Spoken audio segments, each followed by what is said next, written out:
buhay o kabiguan, ng ligaya o lungkot. Kaya marapat lamang na tanggapin si Jesus bilang tagapagligtas at Panginoon. At matapos yun ay panariwain ang katapatan at paglapit sa Kanya bawat araw o day by day. Ang day by day ay naglalayong umalalay sa pang-araw-araw na pamumuhay. Narito po si Kuya Ed Lapis sa mensaheng pinamagatang Winning Ways.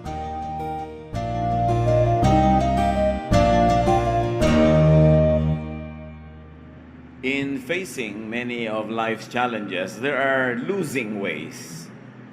May mga paraan na pangtalunan, at talagang talo. And there are winning ways. Dapat tayo ay bilang mga anak ng Diyos ay marunong ng mga winning ways because the Lord is victorious and we should overcome challenges, problems, difficult situations. Dear God, we ask you to lead us, teach us, feed us with your wisdom. Nais namin, Panginoon, na tumanggap ng pagtuturo, pagtutuwid, inspirasyon. Akayin niyo po kami para ang amin ngayong tutunghayan na kasaysayan ay magsilbing aral sa aming lahat. Kayo po ang mangaral, tinig yung madinig namin, at nawa ang ituturo niyo sa amin, Panginoon, magamit sa pag-unlad ng aming buhay, pagpapagaan ng aming mga pasanin, at pagbibigay ng tagumpay sa marami namin mga proyekto sa buhay na ito. Lead us, teach us. In the name of your Son, Jesus, we pray with thanksgiving. Amen. Winning ways. At ngayon, we will learn from the winning ways of Jochebed, the mother, and Miriam, the sister of Moses. Background, the Hebrews were slaves in Egypt. So sa pagtingin mo pa lang yan, loser na. Meanwhile, the Hebrews kept growing in population, and to control that population, Pharaoh, the king, ordered that all newborn males be thrown into the river, where of course crocodiles awaited them. So, the Pharaoh would have accomplished two things. One is to lessen the population growth of the Hebrew slaves because he was afraid that they might side with the political enemies of Egypt. And two, he would be able to make offerings to the crocodile gods in the river. So the problem here was Pharaoh's order. And that order, in many ways, in many forms and color and shapes and tunes, can sometimes be present in our lives. So sa simula pa lang, isipin na natin na yung problema ng mag-anak nila Moses ay may mga katumbas na sa problema sa ating pamilya, sa ating kumpanya, sa ating communities. Exodus 2, 1-4. Now a man of the tribe of Levi married to a Levite woman, and she became pregnant and gave birth to a son. When she saw that he was a fine child, she hid him for 3 months. But when she could hide him no longer, she got a papyrus basket for him and coated it with tar and pitch. Then she placed the child in it and put it among the reeds along the bank of the Nile. His sisters stood at a distance to see what would happen to him. Malaking problema, lahat ng mga batang sanggol ay pinatatapon sa ilog. Itong babaeng nagngangalang Jochebed, na magiging nanay ni Moses, gumawa ng paraan kasi nung si Moses ay isilang, sabi niya, napaka-special ng batang ito, kailangan tong buhayin. Hindi pwedeng sundin ang utos ng hari na siya ihulog sa ilog para kainin ng mga buhaya. So itinago niya at nagtagumpay naman siyang maitago ang isang bata ng 3 buwan. But beyond that, it was already impossible. And besides, the Egyptians were very fastidious record keepers, maraming census, binibilang ang mga tao, etc., etc. So gumawa sila ng isang basket na yari sa papyrus, katumbas ng ating water lily. Lumulutang sa tubig yon pag pinagsama-sama mo. Pinahiran nila ng alkitran, mga kung ano-ano mga langis sa labas para huwag pasukin ng tubig, at doon inilagay yung bata. At yung bata naman inilagay sa tabi ng mga halamang ilog.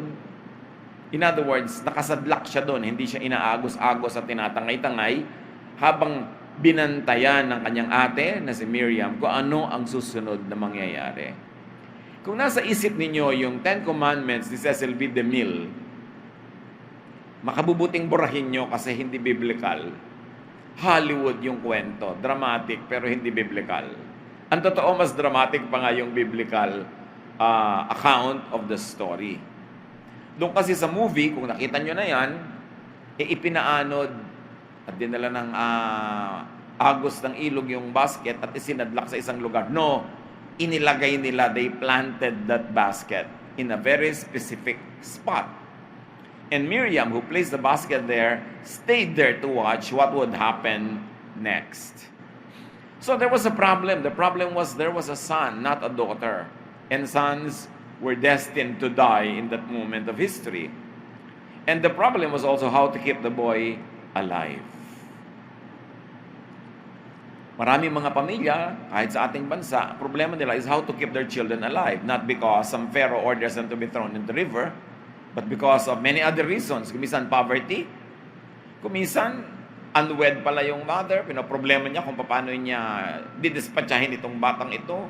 O yung iba naman, paano ko ito bubuhayin, unwed ako, etc., etc. So the problem actually confronts us in many ways. And what was the solution of this creative family? They don't give up easily. Hanggang kaya, itinago yung bata, kaya inabot ng 3 buwan. They extended the life of the boy as long as possible. And when necessary, they delivered the boy to the river, but increased the chances of winning. Inilagay sa isang basket na hindi lulubog, isinadlak sa pagitan ng maraming halamang ilog, at binantayan. They have a plan, and they managed that plan.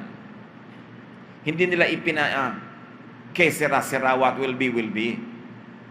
Hindi nila ipinagparitas, ipinaanod, bahala ka na Lord.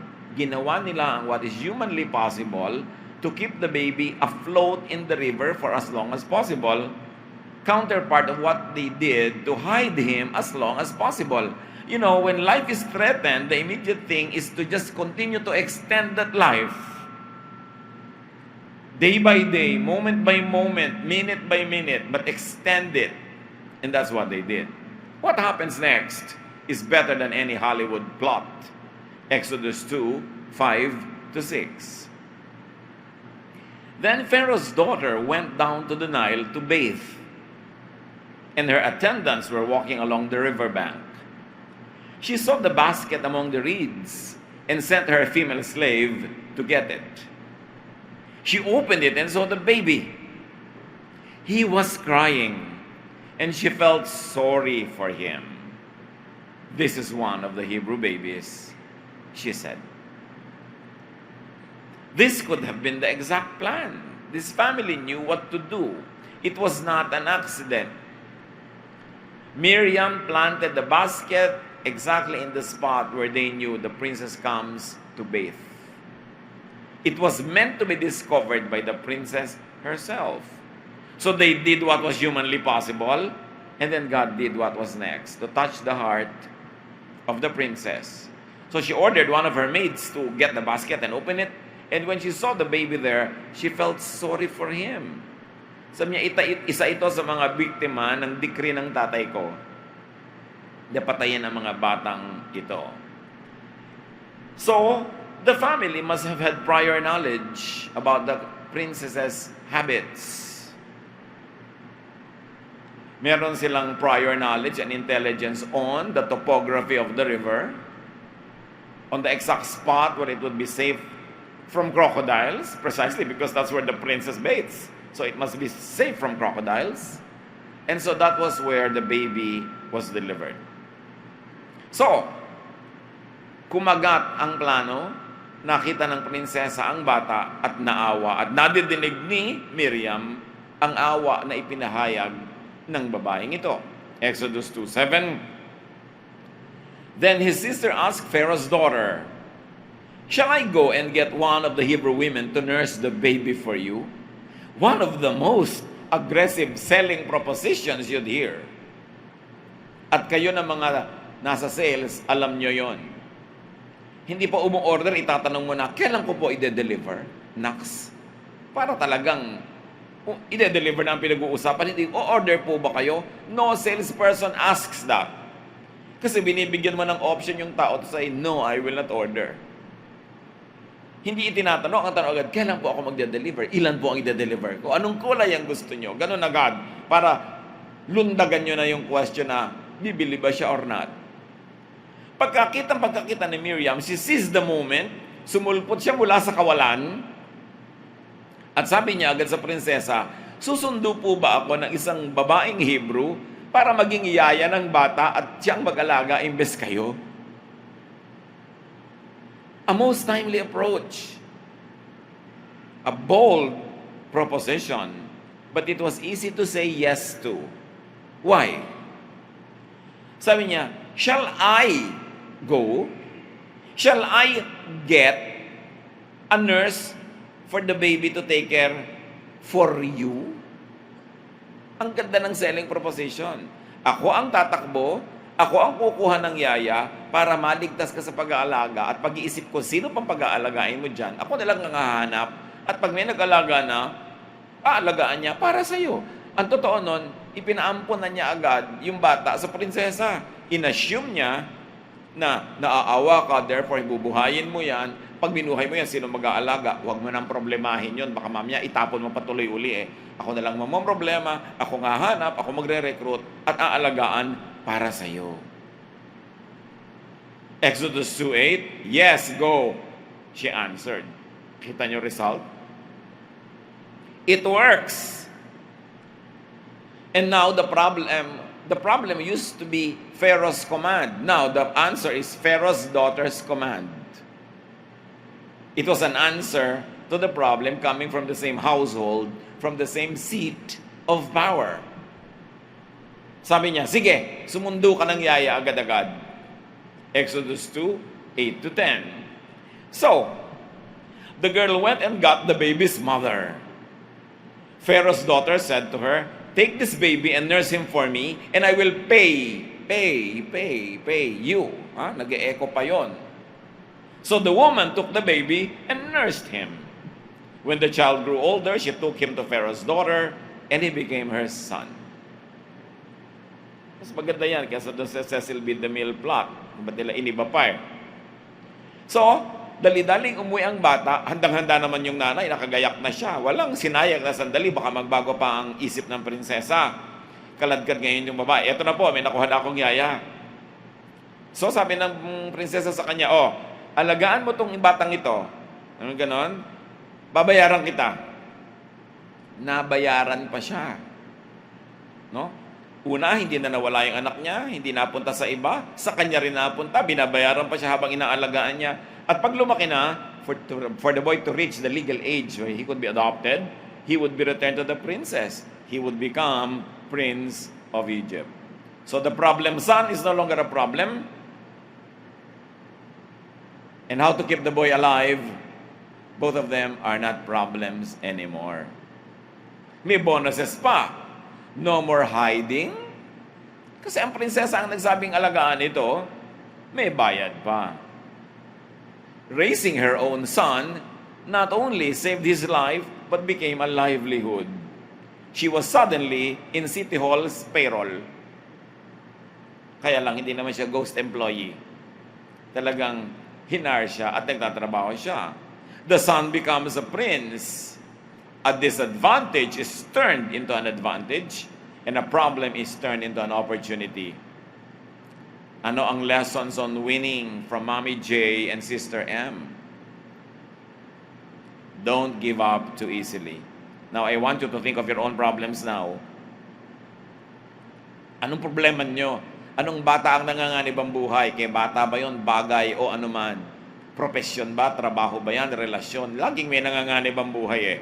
Don't give up too easily. Don't call it a problem. And remember, a problem is a matching solution. Tulad ng nakita natin sa kwento, may solusyon naman pala. Find the solution. Ngayon, kung sasabihin nyo, wala pong solusyon, therefore, it's not a problem because the definition of a problem is that it has a solution. So, pag walang solution, huwag nyo solve, hindi problema yon. But most of the time, may solusyon yan, so better just call it a challenge. Bawasan nyo, mga kapatid, ang mga bagay na tinatawag nyo na problem. Kaya lang may problema. Kaya lang may problema. Ang negative agad ng buong atmosphere. Sabi nyo, merong challenge. No? Parang meron ka agad na sigla para harapin yung challenge. No? Hindi problema. Problema kasi parang hindi mo na yan kaya ma-solve eh. And learn from this mother and daughter, stand up, level up to the challenge. Use your available resources as long as possible. Nakita niyo sa kwento, itinago muna, pinahaba, nung hindi na kaya, gumawa na naman ng paraan, pero hindi nila inilubog sa ilog. Alam niyo, kung kukuhanin ka na ng Panginoon, hayaan mo ng Panginoon ang kumuha, huwag ka na magpakamatay. Trabaho mo, habaan mo ang buhay mo. Kasi pag kukunin ka na niya, kahit naman sino, walang makakapigil, pero kahit sino rin, walang makakapilit kung di pa tapat. No? So, huwag mo nang unahan yung problema na papalalain mo pa. Yung iba, ang solution nila sa problema, lumikha ng ibang problema eh. Aha! Nang bababae pala ang husband ko, manlalalaki naman ako. Yung ba ang sagot sa challenge? Ang challenge is paano pauwiin yan sa'yo alone. Hindi yung ikaw ngayon may iba ka pang idadagdag na problema. Challenge. Wala lagi ang mga magulang ko, may bisyo, nag-aaway-away. Hindi na rin nakuuwi, total walang tao sa bahay. Why? Worsen the situation. Extend your graces, do what you can to have the most normal life possible under the circumstance. Pag meron ng apoy, huwag mo nang buhusan ng gasolina para lumaki pa. Dapat yon, pulain yung apoy, pahinain hanggang siya'y tuluyang mawala. So use your available resources as long as possible, and when necessary, change plans but don't give up.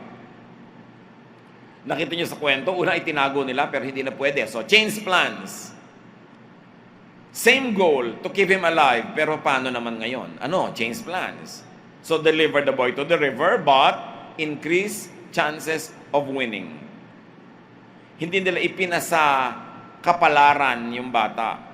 Gumawa ng matibay na basket, nilagyan ng mga coating para lumutang, huwag pasukin ng tubig, at isinadlak sa isang lugar. May plano. Have a plan.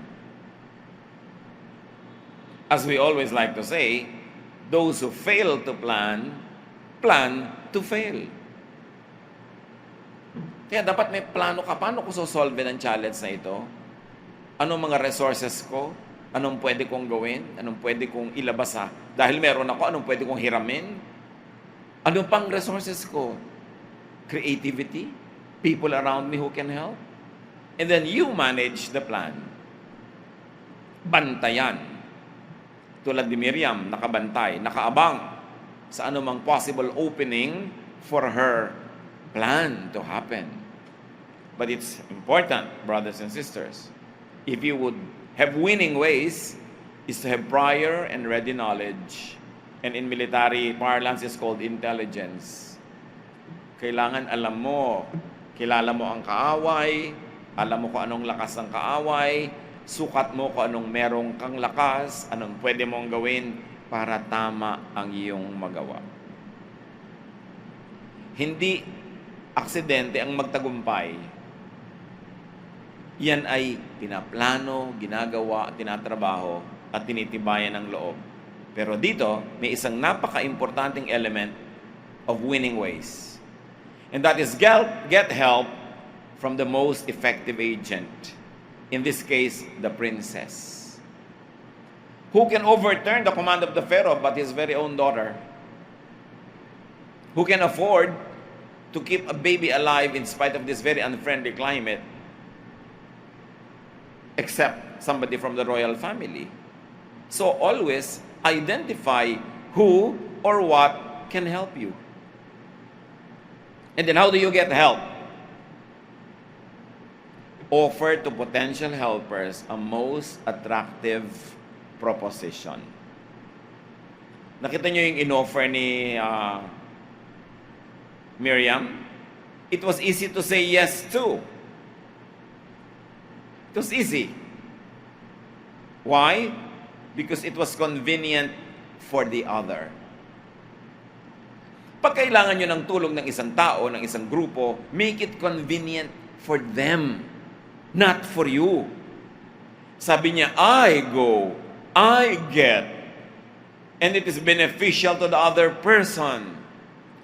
The nurse, we will nurse the baby for you.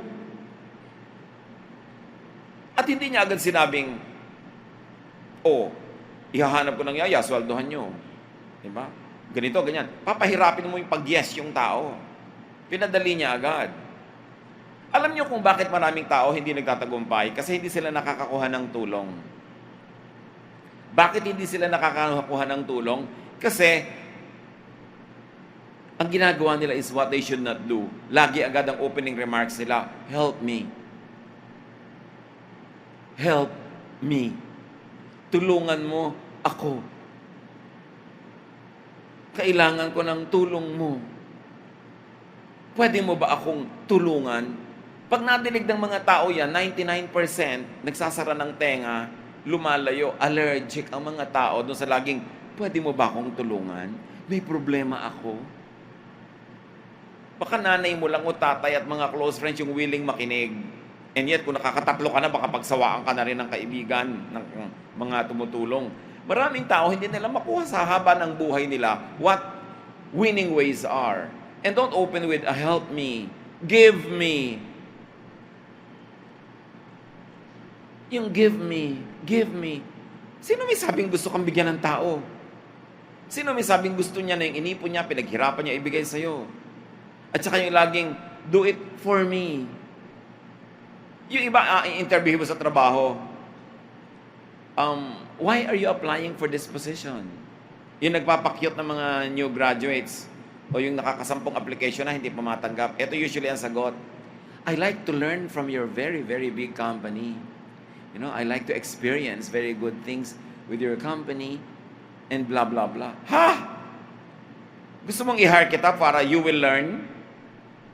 Gusto mong i-hire kita dahil gusto mong maka-experience? No. Pag ini-interview ka, why will I hire you? Because there's a lot that I know that I can contribute to this company, and I'm sure that you can also contribute to my growth. We will be happy together. Pagka hindi ka naman na-hire, pero dapat totoo. Pagka gusto mong ma-hire ka, ang ino-offer mo sa company is what you can do for them, not what they can do for you. I like to learn. Mag-aral ka sa school, wag dito. Diba? Malaki po yata ang benefits dito na balitaan ko. No, sabi mo, ang laki-laki po ng talent ko. Gusto kong dito i-contribute kasi nabalitaan ko, very good din kayo sa mga workers. And it is not yabang. You must never sacrifice the truth for the sake of humility. Because you are selling yourself. Pero anong alam mo? Wala po, but willing to learn. Hindi ka ma-hire.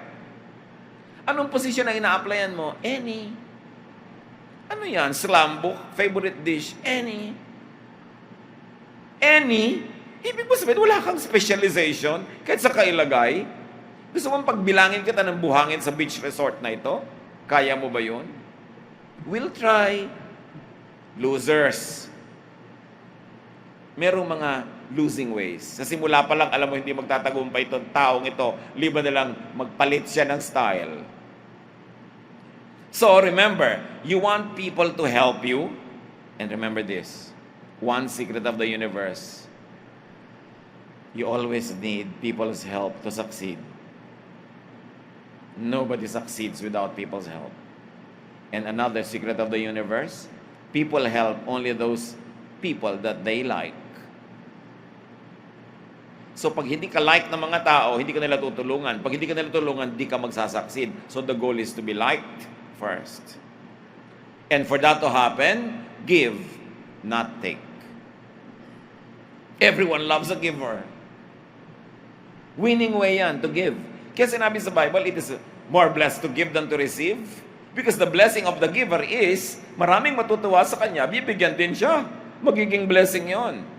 Yung mga baluktot ang isip, akala nila, wow, naisahan ko siya, na 1, 2, 3 ko siya, nalamangan ko. Akala niya panalo siya. No, kasi hindi na siya mauulit sa tao na yon, or baka singilin siya, o hanapin siya at gantihan.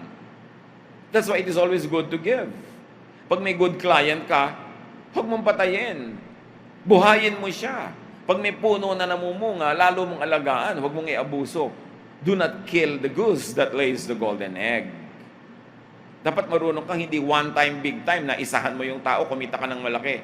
Ang mga tao naman matatalino. Kung hindi nila naisip agad-agad nung iniisahan mo sila, mapag-iisip-isip din nila yon.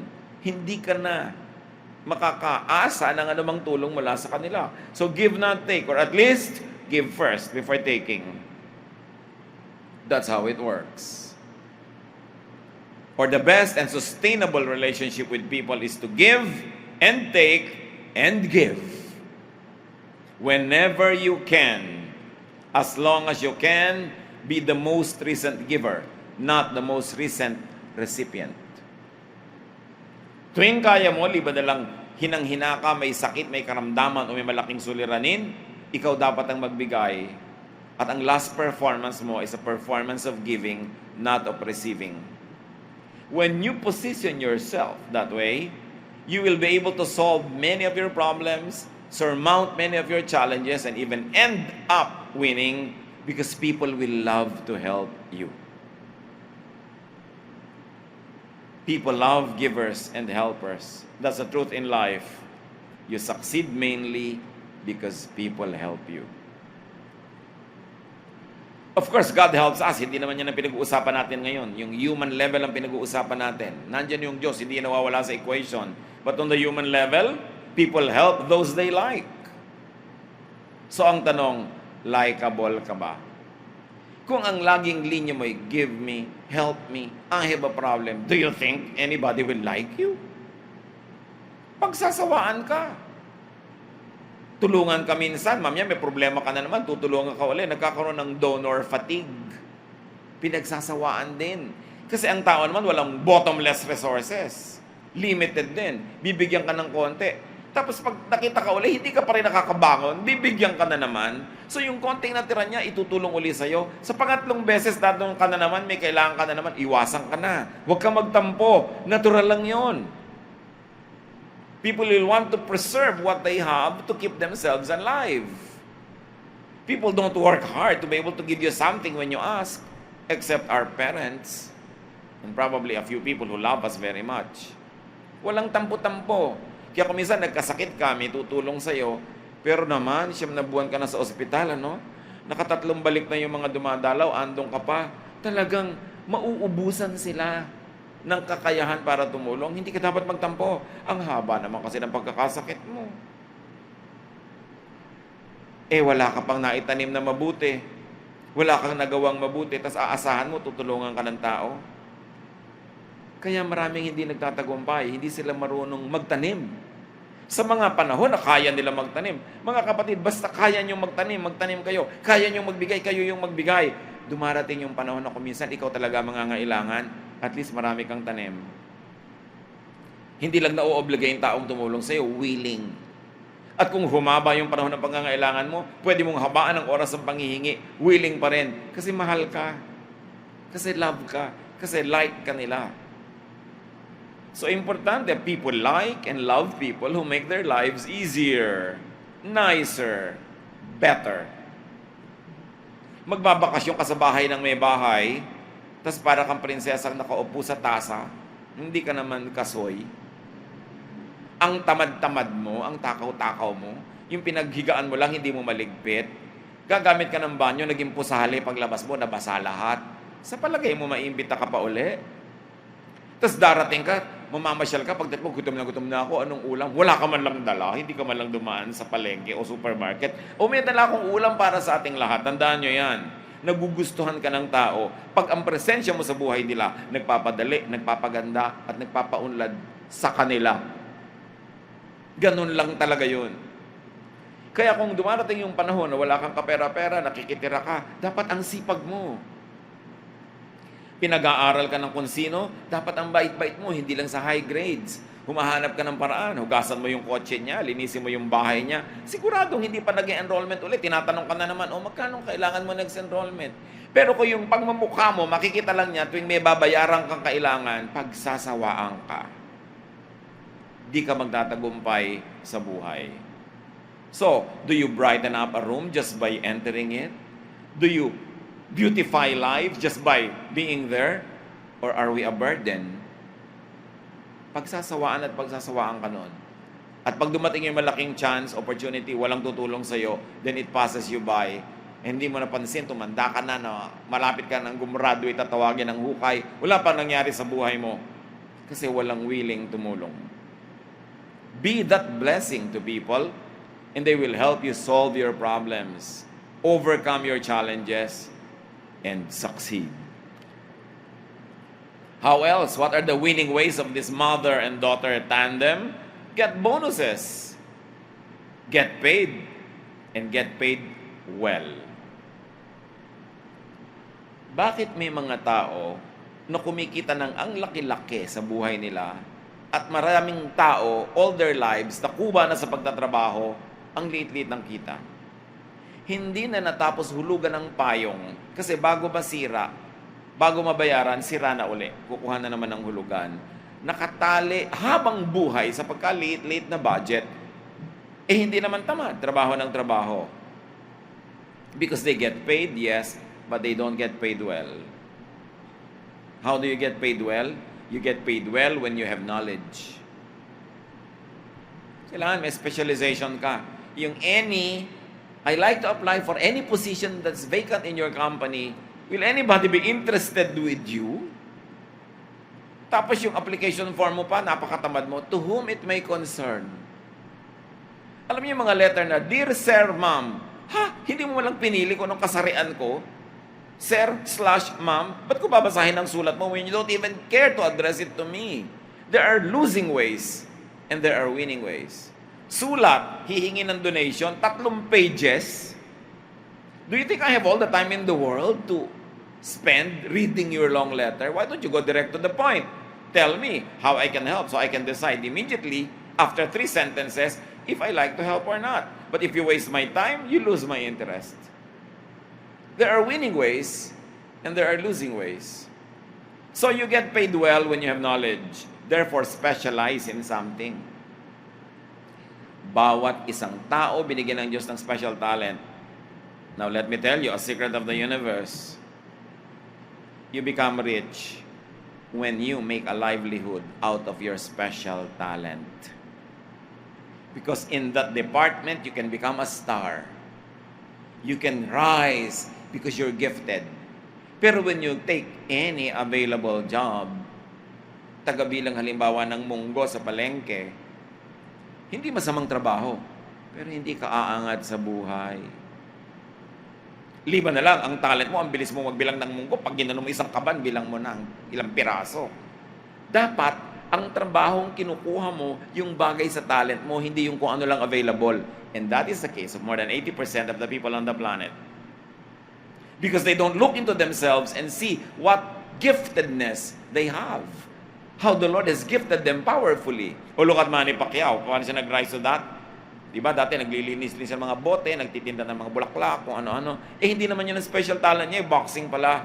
Kung nanatili siya sa paglilinis ng bote, buhay pa rin siya ngayon. Pero hindi natin siya pag-uusapan. Anong talent mo? Diyan fair ang Diyos. Binigyan niya ang lahat ng tao ng talent. But you've got to cultivate the talent, develop it, and sell it. You've got to sell your talent. So plan well. Sell your best strengths and expertise.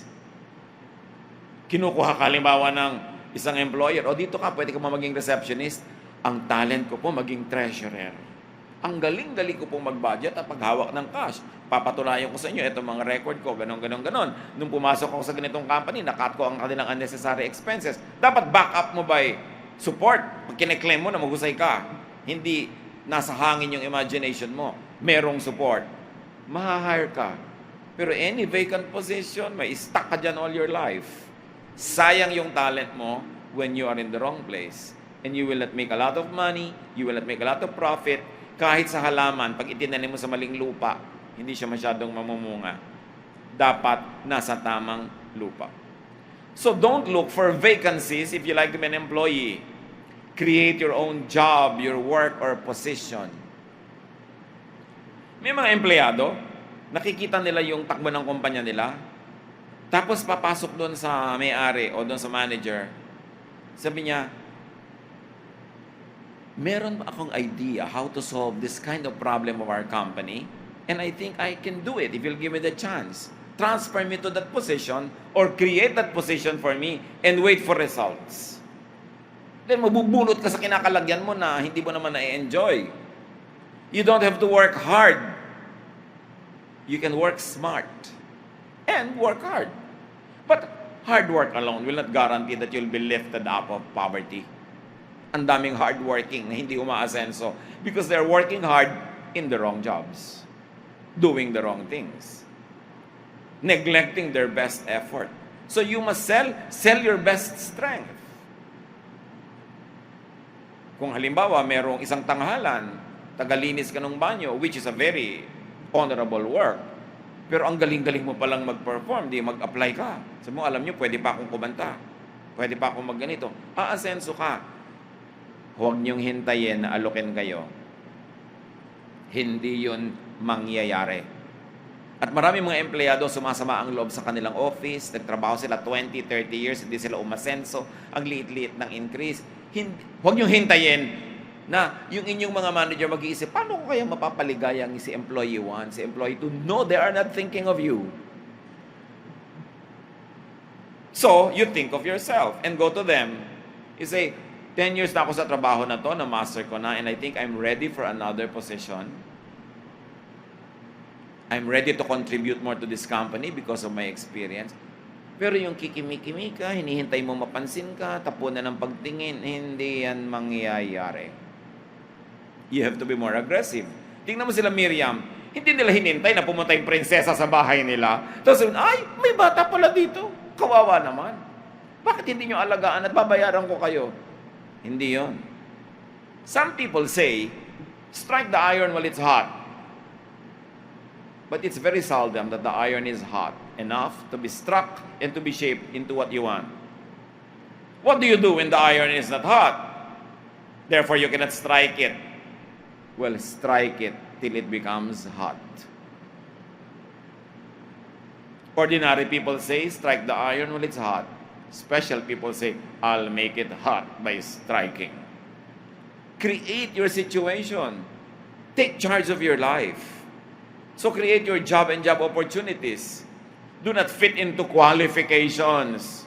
Sell your talents.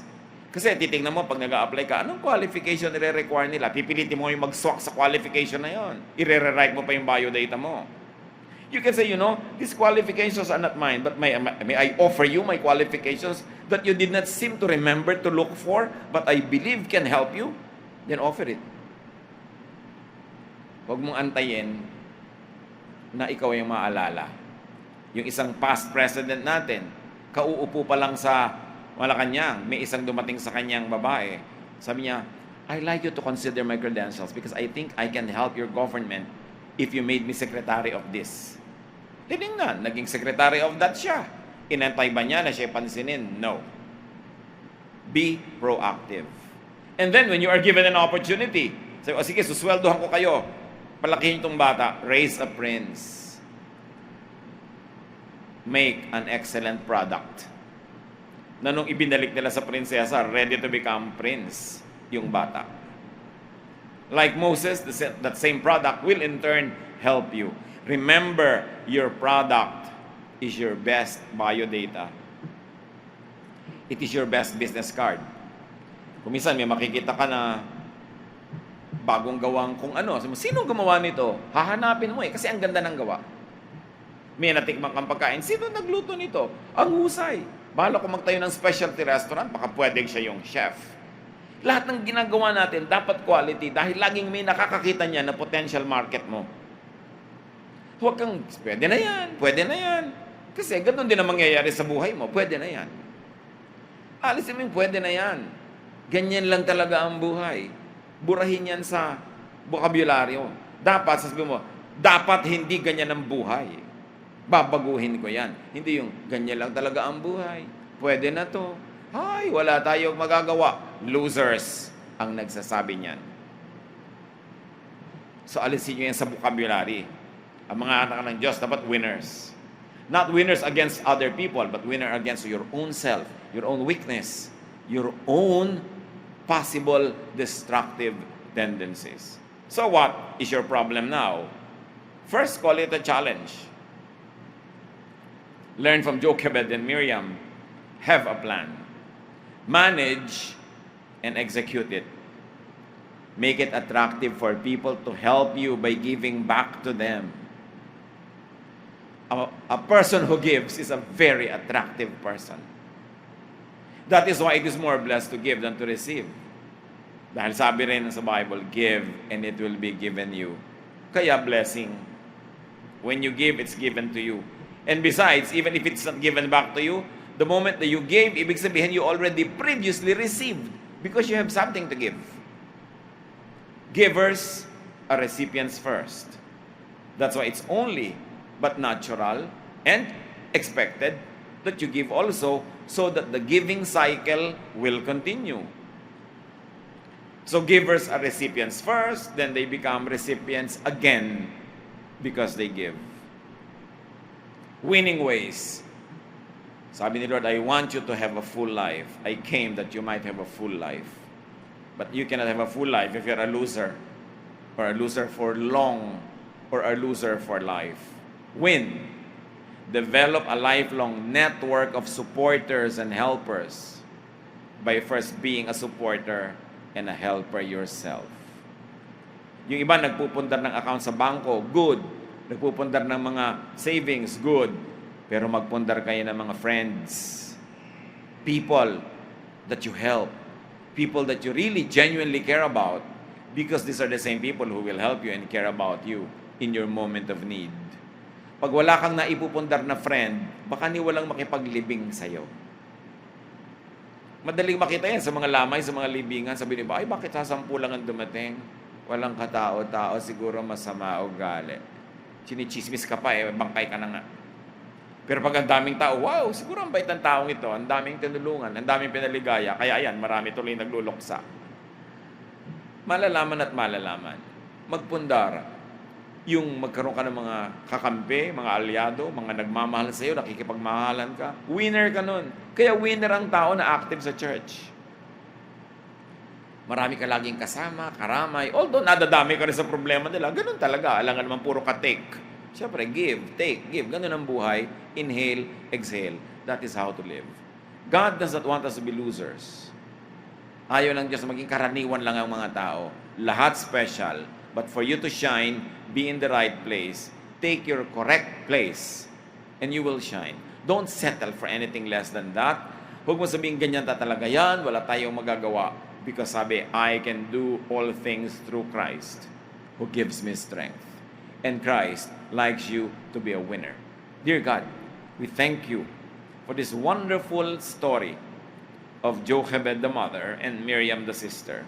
Wise women who made the nearly impossible possible by your help, with your blessing, but naturally with their participation. Turuan mo kami, Lord, na ma-identify ang dapat namin gawin, what we should actively do, so that we could be winners, not against other people, but against our own weaknesses. Pagbulay-bulayan natin ito, mga kapatid, ano ang mga personal application nito sa ating buhay? Dear Lord, as your people stay silent for a while, let your Holy Spirit teach, guide, correct, and empower us.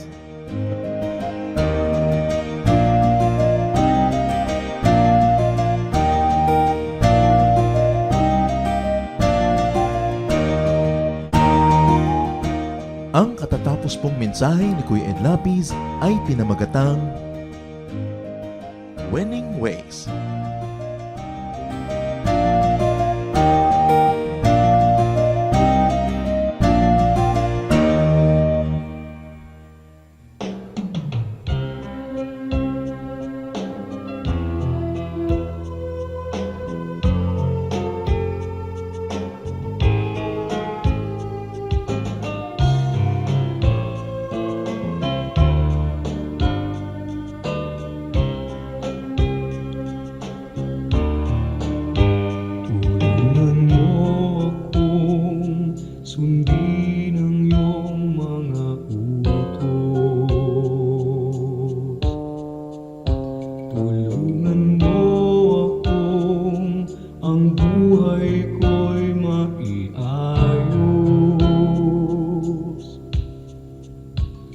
sa mga tukso, tulungan mong pigilin ang sarili ko.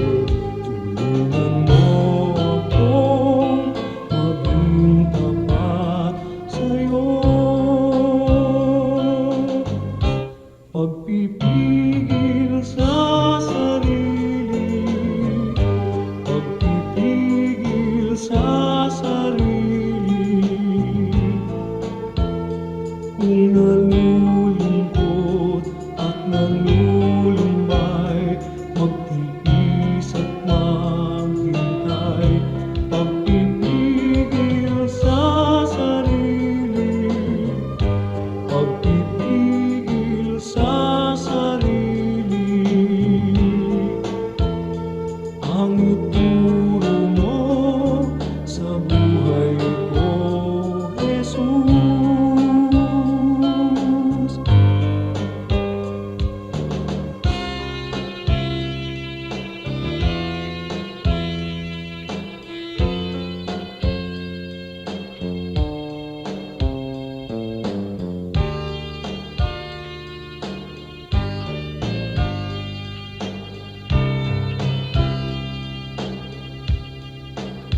At sa mga tukso'y tulungan mong pigilin ang sarili ko. Tulungan mo akong maging tapat sa'yo.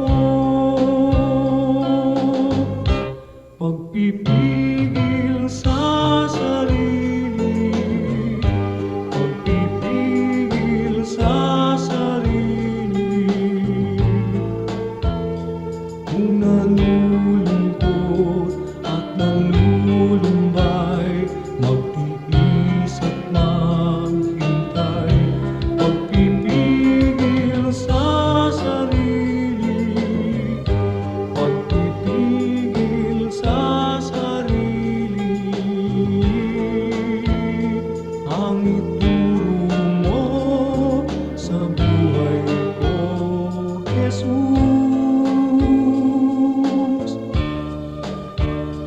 Ang ituro mo sa buhay ko, Jesus.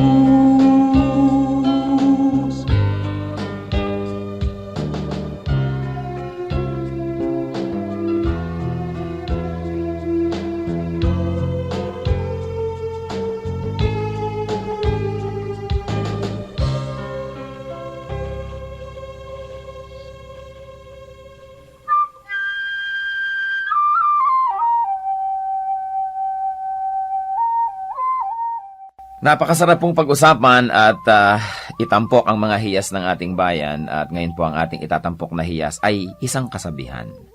Ang mga kasabihan po ng ating bayan ay talagang tunay na hiyas sapagkat kailangan ng katalinuhan, ng damdamin na malalim at ng bukas na kaisipan upang sa pang-araw-araw na buhay ay makakita ng mga batas ng buhay, generalizations in life na maaaring mai-apply natin sa pang-araw-araw at pangkalahatang mga kalagayan natin. Ang atin pong mga magulang, ang ating mga ninuno ay nakapag-ipon ng mayamang koleksyon ng mga kasabihan. Kasabihan na nagmula sa pang-araw-araw at tunay na mga karanasan. Mga karanasan na nilinis, sinubok, at dinalisay ng panahon. At ang atin po ngayong hiyas na itatampok ay ang kasabihan na kahoy na babad sa tubig, sa apoy huwag ilapit. Pag nadarang at nag-init, sa pilitang magdirikit. Yan po ay galing sa koleksyon ni Thelma Quintanar at mga kasama sa UP Cultural Dictionary for Filipinos. At kahit naman hindi natin tumabasa doon, ito'y nadidinig natin sa matatanda. Ang maganda nga lamang po ay patuloy natin itong marinig at bigkasin at iparinig sa mga bata, sa mga darating pang henerasyon. Pag ang atin pong mga kasabihan ay hindi na natin naipasa sa darating na saling lahi, yan po'y mamamatay na lamang. Mawawala na ng paggamit na pang-araw-araw, at kapag nawala yon, lugi po tayo. Napakalaking bahagi ng karunungan, ng ating collective experience as a nation ang mawawala kapag ating tinalikuran at hindi ginamit ang mga kasabihan. Alam niyo naman po, maraming mga kabataan pag nakakarinig niyan, nakokornihan, but it only shows us kung gaano kagrabe ang miseducation at brain damage na nangyayari sa ating bayan. Dahil ang lahat ng mga tama at magaganda at mga dakila ay nakokornihan ang mga young people. At ang kanilang dinadakila ay mga artista, mga singers na wala namang maiturong mabuti. Ang atin pong kasabihan, kahoy na babad sa tubig, sa apoy huwag ilapit. Pag nadarang at nag-init, sa pilitang magdirikit. Ano po ang mga maari nating mahalaw na mga katuruan dyan? Una, walang taong hindi pwedeng matukso. Hindi mo pwedeng sabihin, yung taong yan matibay, pwedeng iharap talaga yan sa tukso. O yan, naku, laki sa Sunday school. O laki yan sa Biblia, laki yan sa simbahan. Matibay yan. Maging ang pinakamatuwid na tao ay susuko at matatalo ng tukso kung ito ay laging haharap sa tukso at bababad sa tukso. Napakaganda po nung metaphor na ginamit. Babad nga naman sa tubig ang kahoy at basang-basa. Pero kung lagi niyong ilalapit sa apoy at tatagalan niya ng paglapit doon, yan ay matutuyo, madadarang at magdirikit, mag-aapoy din yan. Kaya huwag po tayong pakasisiguro. Sabi rin nga sa Bible, ang tao daw na kung kailan sa palagay niya ay napakatibay niya, napakagaling niya, kung kailan sa palagay daw niya ang tao ay hindi matutumba, ay doon mag-ingat sapagkat malapit siya sa pagtumba. Napakahusay po ng pag-observe ng ating mga ninuno sa tunay na buhay at sa kalakaran ng buhay upang masabi na kahoy na babad sa tubig, sa apoy huwag ilapit. Pag nadarang at nag-init, sa pilitang magdirikit. Huwag po natin na i-overestimate ang kakayahan ng kapwa natin na manindigan laban sa tukso. Kaya iiwas po natin ang ating sarili, ang ating mga mahal sa buhay, sa mga sitwasyon na maaari silang matukso. Maski gaano kalaki ang pagtitiwala natin sa kanila at sa kanilang nakaraan, maski gaano pa kalaki ang ating pananampalataya na sila'y magiging matibay, makabubuting iiwas sila o ang ating mga sarili sa tukso. Hiyas ng ating bayan, kasabihang, kahoy na babad sa tubig, sa apoy huwag ilapit. Pag nadarang at nag-init, sa pilitang magdirikit.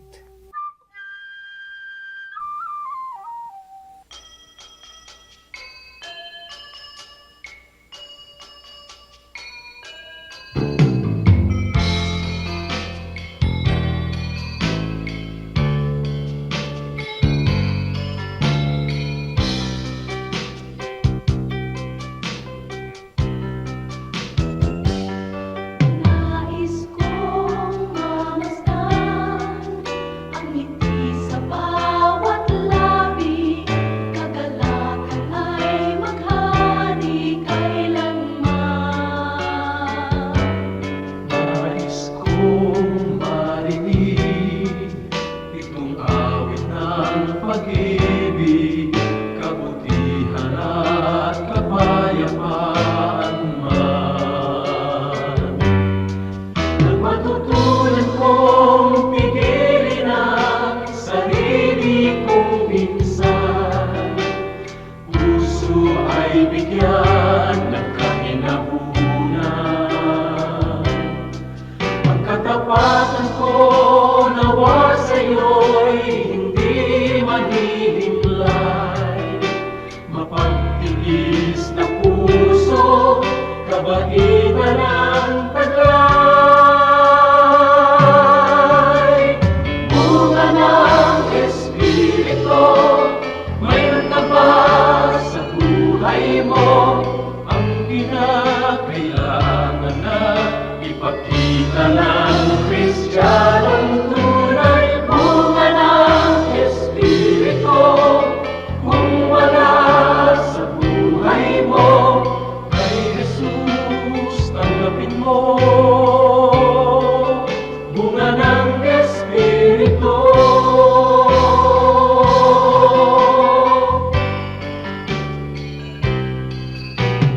Kay Jesus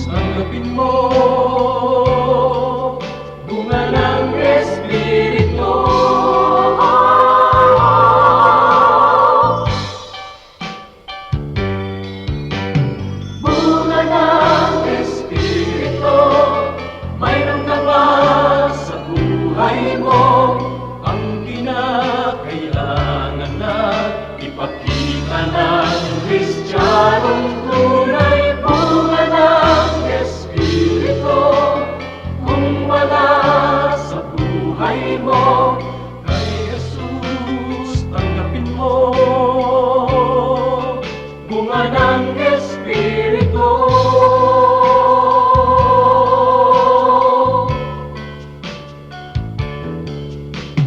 Kay Jesus tanggapin mo, bunga ng Espiritu.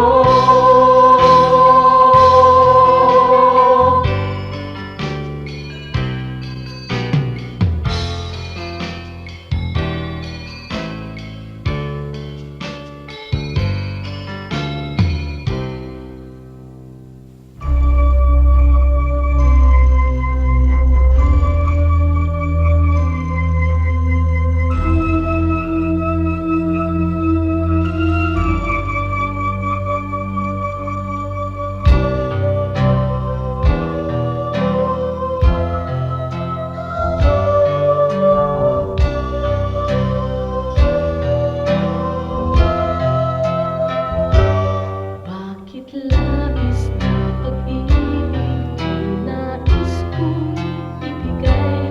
Magmula nang tanggapin ko si Jesus sa aking buhay. Noon ng Diyos sa puso ko'y isang katang-isip lamang. Ngunit ngayon siya ay katotohanan.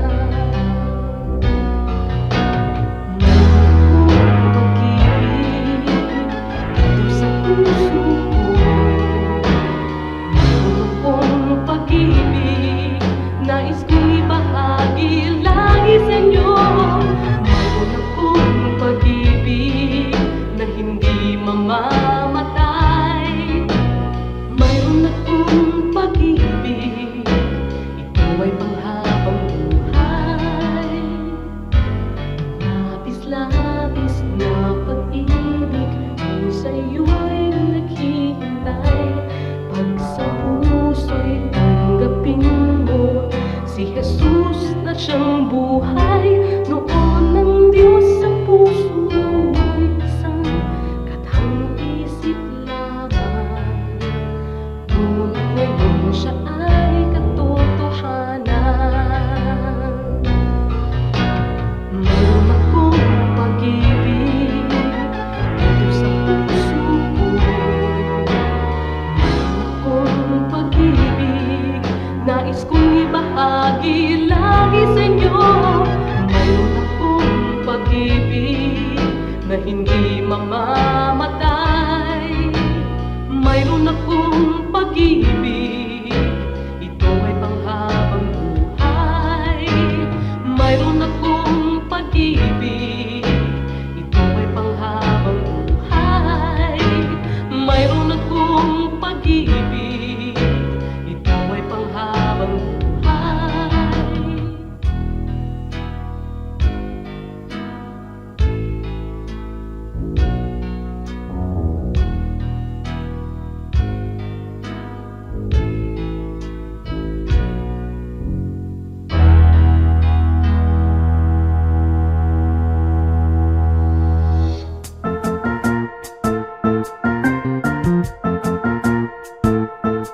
Oras na po para pansamantalang magpaalam ang programang Day by Day. Tayo po'y magsama-sama tuwing ika-6 hanggang ika-7 ng umaga, araw-araw. Magandang umaga po at mabuhay ang Panginoong Hesus!